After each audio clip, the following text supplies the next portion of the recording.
Hey guys, it's Kate. Welcome back to my channel. Today I want to talk quickly about 3 cookbooks that I have been loving lately. When I first started my channel 2 years ago, I talked about cookbooks a bit, and then as I had my baby, I actually stopped looking at cookbooks.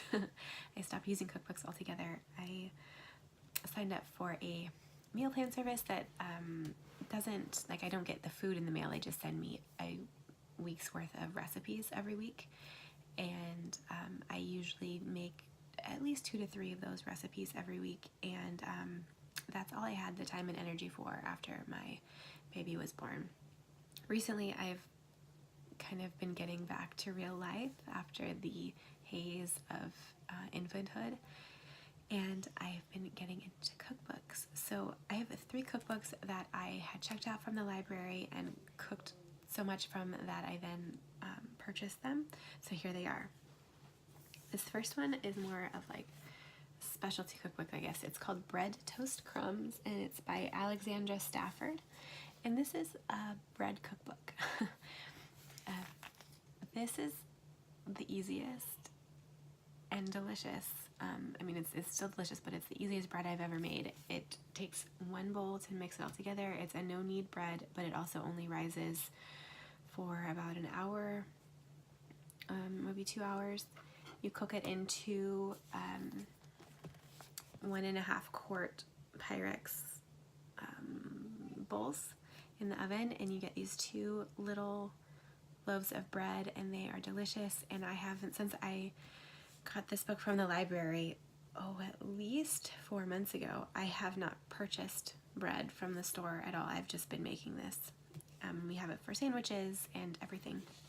So there's 1 recipe in here for this like main master recipe, and it's like just 1 page. I don't want to show the recipe, but you can see that's like the main recipe, and then the rest of the book is variations, and then also kind of like what to do with leftover bread, right? So there's variations on bread. Like, we have made, so far the only other recipe that I made from this book are the hamburger buns. Like, who would have thought that making hamburger buns would have been easier than purchasing them? But it absolutely truly is. Last weekend or 2 weekends ago, I made the hamburger buns. We had hamburger patties. We're trying to like use up everything in our freezer, so didn't want to go to the store and buy anything. We had the hamburger patties. Made the buns, and then I sprinkled everything bagel seasoning from Trader Joe's over the top, and it was so delicious and so much better than store-bought hamburger buns. And then I think for Christmas I'm going to try these. These are just like a pull-apart buttermilk roll based on the same recipe, and I'm going to give those a try. But just like the ease of like how easy, how quick, and how there's no specialty ingredients. It's just flour and yeast and sugar, water and salt. That's it. If you are into bread, if you like the idea of cooking your own bread but don't think you have time to knead and rise and all of that stuff, maybe check this book out from the library and see if this recipe will work for you, because I think it's awesome. Okay, the next book that I have been enjoying is, let me see, I took the dust jacket off because my children like to read cookbooks too. So this is Skinny Taste, Fast and Slow. I guess I also have checked out the latest Skinny Taste cookbook and like that one as well, but this is the one that I purchased. And I think actually the other one I'm probably going to buy once we get to our destination, before the rest of our books can catch up with us.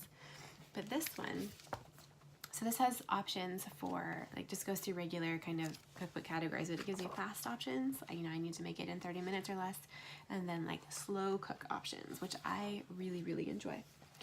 So this is chicken and dumpling soup. We've made this like 4 times. It's so easy, and it's really good sick food, which we tend to need a lot of in this house. And my husband, actually, last weekend when I was sick, this is what my husband made for dinner. This is also another slow option. This is a slow cooker chicken burrito bowls. I'm always down for a good like kind of Mexican burrito-y type of recipe, and this fit the bill perfectly. And then I think the last one I'll talk about in this cookbook is this, which is called Slow Cooker Carne, and I'm gonna say this wrong, desmechada. So this is like a beef roast type of slow cooked thing, and it was really, really good. So it's Venezuelan, I think it says. It says it's similar to a Cuban ropa vieja, and it's not spicy. So it's kind of like, you get that Latin feel, but like kids eat it too, which is great. And so the thing that I like about this cookbook is the meals are pretty healthy. There's no like heavy cream, not a lot of sugar. So I feel good about making them for my family. I like having the slow and fast options. And it's got more than just, like, it's got kind of what I would think of as like traditional American chicken and dumplings, but then it's also got these kind of more ethnic varieties, which I really, really like. And it's also geared towards families. So that was Skinny Taste, Fast and Slow. I like it. And then finally, this book is called Eat at Home Tonight, and it's by Tiffany King. And I don't know if you can see, I did not tab everything that we've made in this book, but we've made a lot. So this book is broken up into sections. The chapter headings are things like, I only have 15 minutes tonight, or my refrigerator is empty tonight, or everyone's on a different schedule tonight. So you can see that those are kind of, here's the scenario, what are you going to cook for dinner type of scenarios, which I think happens to everybody.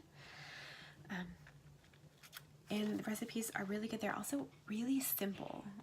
A lot of these, especially like the refrigerator's empty section and stuff, are things that I do anyways. So, but this is tacos al pastor, which is my husband's absolute favorite Mexican restaurant food.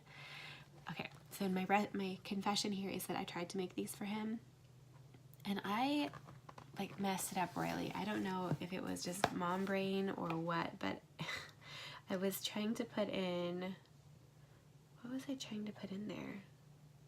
Oh, I was going to modify the recipe anyway to make it a little bit less spicy, and I was trying to put in cumin, and I ended up putting in curry powder, which is not the right flavor. Even with the completely wrong flavor, it was quite good. So I'm excited to try it again when I can actually, use the right things. There's also a recipe for it's called sea salt pork chops and potatoes with gravy. Super simple, but what I liked about this one is it kind of showed me a new way to use my Instapot and make the gravy and cook everything all together. So I only used one pan, and that worked really well, and I've modified it and done it with pork chops. I've also done it with chicken. So that was a great one. What else do we have here? So this one has a picture. This is a one pan, like a sheet pan meal with pork chops and apples and sweet potatoes, and that went over quite well in this house. What else? Oh yeah. So it's slow cooker African pulled beef. And this section is I want to cook once and eat 2 or 3 times. So there's this recipe just for the beef, and then it gives you recipe for the beef and yogurt pitas, and then also for using that same beef and cooking beefy baked sweet potatoes with crumbled feta. So that was super fun. That was just some of our favorites from this cookbook. There have been others that we've made. I don't want this to be a super long video though, so Eat at Home Tonight by Tiffany King is another one that I love, checked it out from the library, and then purchased because we used it so much. And I think this might be one that we actually pack in and take with us in the car, because I want to use it on the other side because it's that good. So this is one of my essential cookbooks, I think. If you have any other suggestions for cookbooks like this, or if you have any questions about these or want to talk about them, I would love to hear it. Let me know down below, and I will talk to you next time. Bye.